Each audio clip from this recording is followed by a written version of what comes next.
kids find out their mother is charged in the murder of their father. Why some neighbors here tell me they're not surprised. Remember the crying robber? You know I'm only 19. You know I don't have no money. A possible break in the case. Police now know who she is. Racial slurs fly at a public meeting tonight. Why a former elected official is facing backlash. An Atlanta Fire Department lieutenant facing child abuse charges. We have the disturbing details from the arrest warrant. All right, folks, we got some breaking news right now. This is a live look at the Chattahoochee River. This is near Donald Lee Hollowell Parkway, where crews are trying to recover a badly decomposed body from the river. Atlanta police and fire and rescue teams on the scene as we speak, but they're not saying a lot about how the body was discovered or who it might be. Stick with 11alive.com for the latest updates on that. And also breaking this evening, a severe thunderstorm watch has just been issued for parts of our area. Chris Holcomb has been tracking this system all night. Chris, what can we expect? Yeah, just within the past 15 minutes, the Storm Prediction Center and the National Weather Service issued a severe thunderstorm watch that now includes parts of northwest Georgia. Atlanta is not included in this watch right now. It's possible that could be extended over to the east, but it has not been extended quite yet. I'm going to go over these counties with you coming up in just a second. First, though, I want to show you the storm system that we are watching. It is moving through northwest Alabama right now. We have numerous severe thunderstorm warnings with this, severe thunderstorm watches with it as well. That's what extends into Georgia. Just a few minutes ago, we had a tornado warning issued with this just to the west of Huntsville. That was just canceled here at the top of the hour. This just goes to show that this line still has the potential to produce some rotation. The line is moving toward us. As you can see, it still has to cross through Alabama before it moves into our area. We still expect to see some weakening as it pushes into Georgia. However, with that weakening trend, it's still possible to have some strong winds with this. Here's what we're watching out there right now. Here's the breakdown of those counties that are included in this severe thunderstorm watch until 3 o'clock in the morning. It goes down toward Bremen, right there at I-20, Haralson County, Polk County, Floyd, Bartow County, Chattooga County, Gordon County, Murray County, Whitfield, Catoosa, Dade, and Walker counties. You are in this watch until 3 o'clock in the morning. And again, Atlanta is not in that. The timing of this brings these storms in most likely after 1 o'clock in the morning here in northwest Georgia, moving into Atlanta. This is at 5 o'clock in the morning. So if you're trying to sleep tonight, worried about these storms, just know that we will be here with you tonight, tracking them as they move through. They will see some weakening trends as they move over to the east. We'll have more on that and the impacts that we're going to see from these storms coming up in just a few minutes. All right, Chris, we'll see you in a couple of minutes. Outrage tonight after police say a woman and her secret lover conspired to kill her husband just so that they could cash in on his $1 million life insurance policy.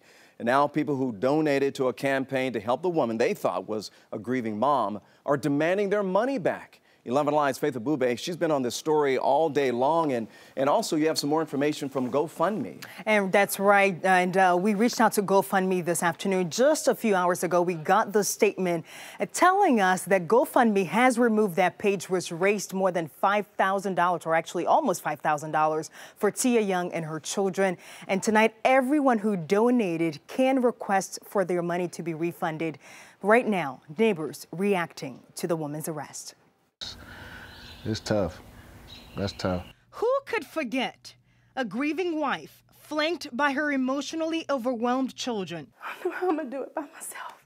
Mourning the death of George Young, a security guard killed on his front porch after a long day of work on November 16th. At least twice since the murder, Tia Young spoke with 11 Alive, pleading for the killer to come forward and face justice for killing her innocent husband. Everybody loved George. But months after the crime, police say these tears were hiding a deep, dark secret. Young and a family friend, Harvey Tim Lee, now accused of killing the father of 3. Investigators say the two were having an affair in the home Young shared with her husband, and they killed him to cash in on his $1 million insurance policy. We figured that she probably had something to do with it. Something wasn't right. I just, it didn't sit well with me, her demeanor. Most of the dozen or so neighbors we talked to feel the same way. They say days after the murder, Young was acting strange and not like a mother in grief. If you would have got away with it, kids would have had to live without their father. But now that you didn't get away with it, now the kids have to live without their mother and their father. And that's the reality tonight. The 3 kids are home with their grandmother. One of them told me this afternoon he has no words to describe how they're feeling, Ron. Now, Faith, when you first spoke with that young mom, she was pleading for justice. You were trying to help her. What were you thinking at the time? You know, she sounded very genuine. Of course, she was crying. I didn't see her as often as her neighbors did. But really, she was adamant about finding the killer, the person who killed her husband of 22 years. She had just lost the father of her children. She really seemed like she wanted justice for those kids. I tell you, I am as shocked about the story as anyone about this news tonight. Time for your speed feed. I'm Natisha Lance, and we have just learned the name of the woman suspected in the shooting at YouTube's California headquarters. NBC News reports Nasim Agdam was the shooter, and the incident was a domestic dispute. The woman opened fire with a handgun in an outdoor dining area. This was right around lunchtime. She shot and wounded 3 people before killing herself. Police and SWAT teams stormed the campus, searching employees as they fled the building. Social media was quick to react to the shooting, Roy tweeting that Congress would probably enact gun control now to, quote, protect cat videos and hate speech rather than children's lives, while Narissa echoed the thoughts of many, saying this is not okay, this is not acceptable. Well, our 11 Alive digital team is all over this story, and we'll keep you updated on 11alive.com. The hunt is still on for the shooter who killed 3-year-old Tariji Craig while he was asleep in the backseat of his mother's car. His mom was driving down Eastland Road Sunday night when a gray Dodge Charger pulled up and someone fired a single shot. Tonight, rapper 2 Chainz posted about Tariji on his Instagram, showing a photo of the two, saying, "This young king was killed in a drive-by shooting yesterday. This kid is around the same age as my son, and my heart goes out to his family." A Noonan mother and her boyfriend are charged with second-degree murder after their 3-month-old baby suffocated in his crib. Police say the baby was found face down in a plush pillow, and investigators say the seriousness of the charges are because Elizabeth Norris and Adam Brady both knew the risk of placing their son on his stomach. Well, on to another disturbing story. A veteran lieutenant with the Atlanta Fire Department is facing child cruelty charges tonight after his baby was brought to the hospital with a brain injury. This is Lieutenant Ahmad Wright. For the past 8 years, he's been part of the City of Atlanta's fire department. But tonight, he is on administrative leave after Smyrna police say he gave his 2-month-old son a traumatic brain injury.